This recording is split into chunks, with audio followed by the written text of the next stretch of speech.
2023 সালে যারা টেট পরীক্ষা বসেছিল এবং যারা উত্তীর্ণ হয়েছে তারা কীভাবে টেট 2023 সার্টিফিকেট ডাউনলোড করবে দেখাবো আমি একটি মাত্র ভিডিওতে। প্রথমে আপনার মোবাইলে গুগল ক্রোম ওপেন করে সার্চ অপশানে লিখুন www.wbbpe দিয়ে সার্চ করুন।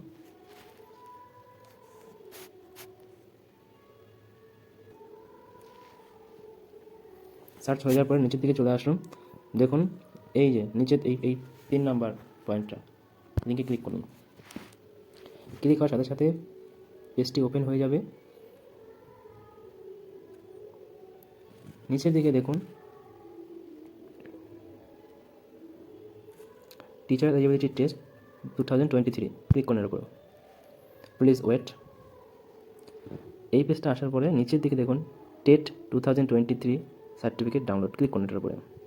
ক্লিক করার পর এই জায়গাটা আপনার রেজিস্ট্রেশন নাম্বার লিখুন এবং ডেট অফ বার্থ লিখুন, লিখে আপনার ডাউনলোড ইওর সার্টিফিকেট ক্লিক করে দেন। আপনার সার্টিফিকেট আপনি পেয়ে যাবেন এখান থেকে। ধন্যবাদ ভিডিওটা দেখার জন্য।